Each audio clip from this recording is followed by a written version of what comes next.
Today I wanted to talk about meat. Everybody loves meat. Read an article from The Atlantic, The Coming Obsolescence of Animal Meat.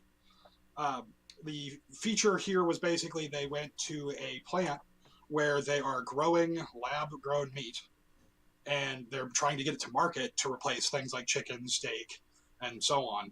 The company that's they're featuring is called Just. They've already got, get this, it's animal-free eggs. They're made from plant products, and they're basically supposedly like a real egg, and it's just made from plant products.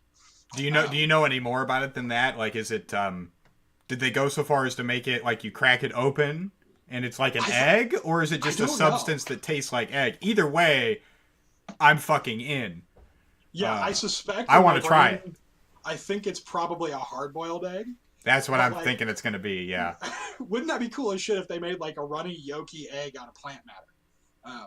I mean, maybe that's possible with some like crazy bioengineering tech or something. But I assume it's like it's got to be like the egg whites or like a hard-boiled Yeah, egg type like thing. the carton style egg whites where you can just buy them and it's already liquid, or you can even buy just scrambled egg Yeah, in a milk carton effectively.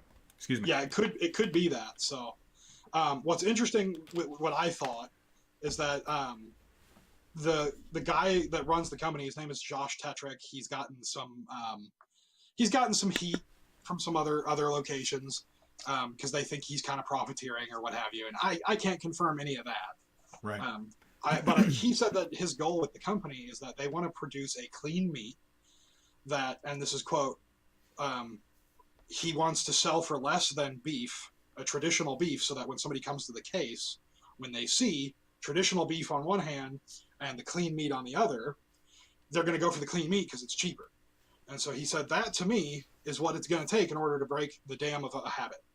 And I thought it was kind of interesting because he's already trying to look at how to compete with traditional meat sources because he knows you and I are pretty open-minded, but let's be real here. You know, there's a whole It has to cadre. be cheaper, doesn't it?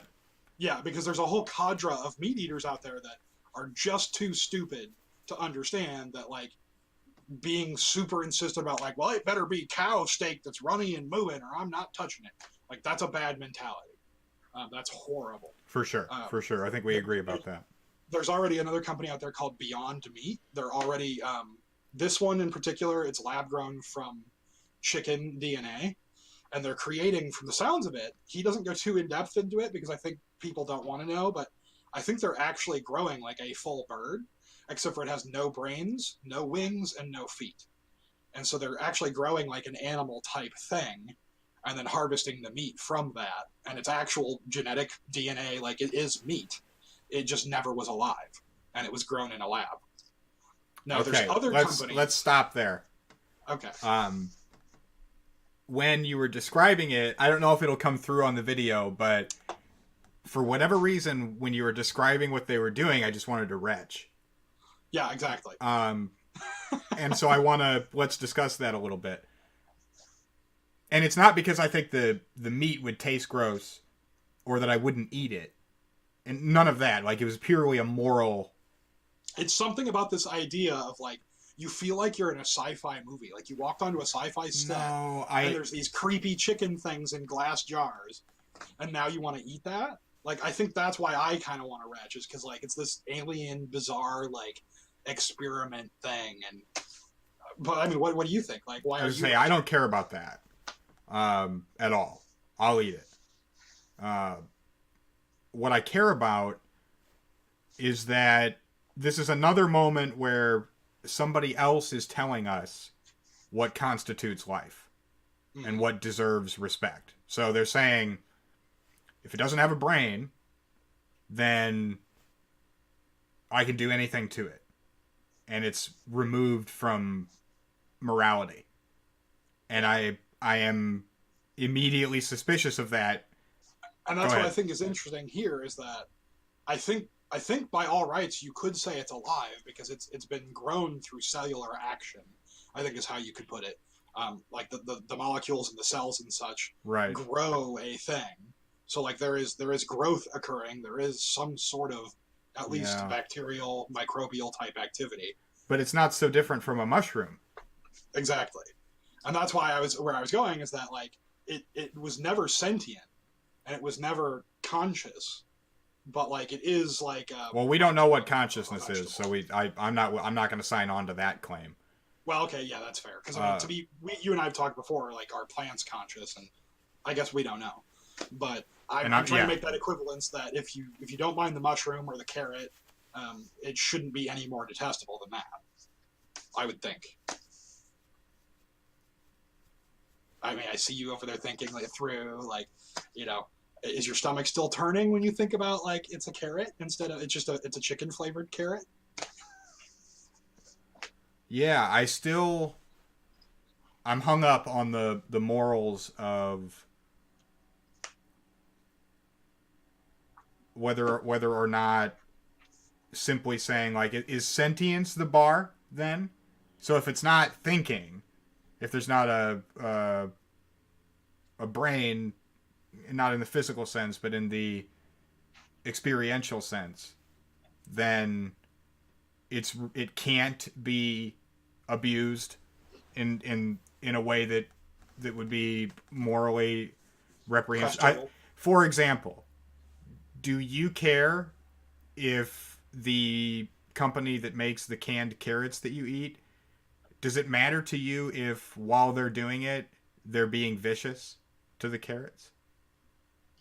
I think most people would say no, it doesn't matter. Yeah, but it Uh, does matter to me. but here's what's interesting.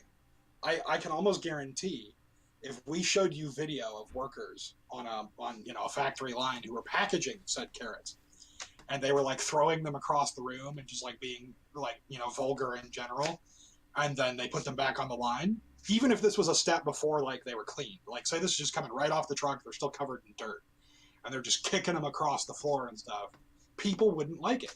If they saw it happen, they would be like, "Yeah, why you got to be like that, man? Like you're bruising my carrot. Like I'm gonna eat that. Like why are you kicking it across the room?" But if you merely mention it as, yeah, this person was being mean to the carrots before it was packaged, it's like, you're dumb. But I guarantee if you were presenting that to someone as like, Right. are you okay with the way Well, they're acting? I accepted a long time ago, some probably 3 or 4 or 5 years now, my views on what things deserve respect and what level of consideration you should have about your actions having to do with non-living things. My beliefs on that are going to be ridiculed by a very large majority of people, even some of my closest friends, even you. At the beginning, like you didn't want to follow me down the road that I Yeah. went down on that. So I understand that's the case, and so I'm fine with that ridicule. Uh, Um, what's interesting though is that since you're asking about how this will be treated, the article actually mentions that currently there are no regulations of any kind governing lab grown meats. And this guy, Josh Tetrick, was actually advocating for we need more regulations, we need more rules, we need more standardization, because once the industry has figured out how to do the thing, we need that regulation to control and make sure that that is how it is being done and that it's being done safely and that it's being done in a way that the American people and the global market as a whole can trust means that this food is safe and ethical.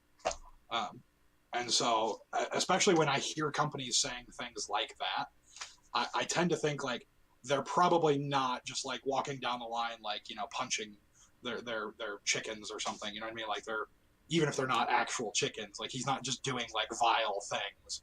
One would hope. I mean, maybe it's a PR move. Who knows? But like the fact that he's just straight up saying like, yeah, we need more regulation. I think that's a positive because he's acknowledging that like other food markets already have this regulation and like this one should have it as well. mhm.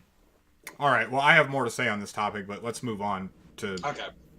The other thing I want to mention is that Beyond what was it called? Beyond Meat is this other company that they are producing plant based beef. Is this the Impossible Whopper? I Are think they the so. ones Yeah, doing that? I think Yeah. yeah. I Yeah. think, See, and I'm into that. I was surprised to find they're already offering them at some restaurants. I think it was Carl's Jr., Yep. which we don't have in our area. It's Hardee's here, but I was actually like, shit, maybe I'll have to go to Hardee's and see if they have this Impossible Burger.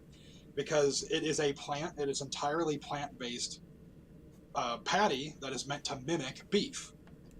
And I a long time ago when we were kids about why is it that vegetarians spend so much time trying to make their food imitate meat if you're so against meat? And for me, I know about you, but when I tried to be vegetarian for a while, and as I will again, you know, in the future, um, it wasn't necessarily that like, oh my god, I have to have meat. There were certain things like a cheeseburger.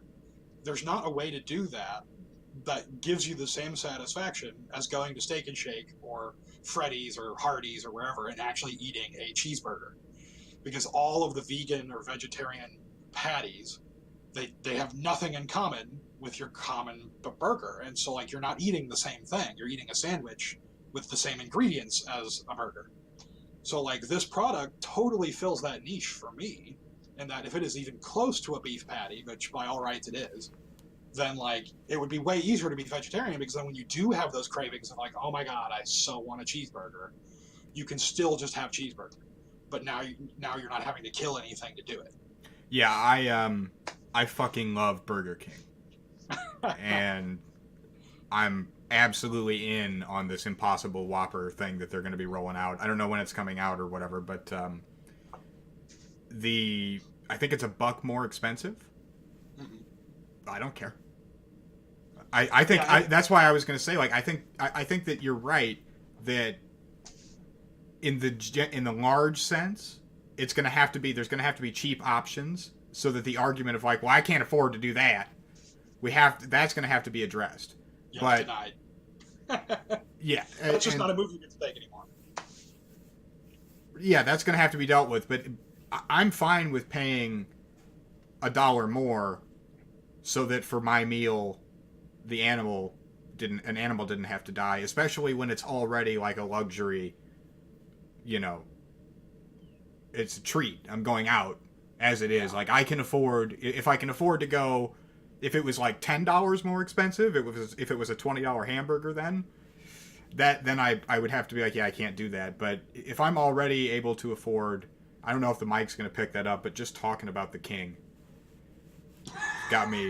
Oh, you can't see me rubbing my tummy. It's got me. Oh, my tummies are going. So I completely just derailed myself. Yeah, so I'll jump in there. What I think is particularly interesting to my mind is that you did make this comment that like, oh, we're already going out to eat. Well, we all already know like that's BS. It's almost as expensive to go to Burger King as it is to go to Olive Garden. So you might as well just spend the extra dollar to get the meat-free burger, because if nothing else, and this was the other point I wanted to get into, beef is incredibly environmentally harmful. Which again, for me, like beyond the part of it that's suffering, like it is better for the planet and for all of the peoples of the world if I choose to not eat beef. Because, for example, the one stat I looked up, the per pound beef can take anywhere from 440 gallons of water all the way up to 1,800 gallons of water, and some said even higher, up to like 2,500 gallons. There's some debate there. You know, it depends on which sources you look at. You know, there's one website that said it was called Meat Myth Crusters, and they're saying no, it's only 400. But then like these vegan web pages are citing 1,800, but then Wikipedia and some other sources that were a little, in my mind, a little more reliable, less biased, they all went with the 1,800. So either way you cut it, beef uses a ton of water, which out west, where a lot of our pasture land is, here in the Midwest, we're on aquifers, which are drying up, and we've been told our whole lives the aquifer is drying up, and it's important to know. Out west, their aquifers have dried up. That's why they're having such a drought. And that drought continues due to climate change and also the aquifers drying, because all of the cattle take all this water per pound on average. A cow is hundreds of pounds, so each cow is taking thousands of gallons just to keep that meat for America. And not to mention globally, like we're clear cutting rainforest for pasture land, so the people in South America can it's even beef. more sinister than that. If you get into reading about, I'm going to say a dirty word. If you start reading about anarchy, you'll find quickly that there are lots of instances where large groups of people had to protest and suffer to try and prevent companies like Coca-Cola or Pepsi or whatever the case is, soft drink companies, from building plants because they come in and just steal all the water from indigenous populations and cause all this havoc. And it's a real problem. Hold on. Why would people need the water? I mean, can't you just use Coke? If they just worked harder, they'd have more money and they could just buy water from somewhere else. They're just not working hard enough, America. Yeah, exactly. Okay, so the alternative meat sources are great.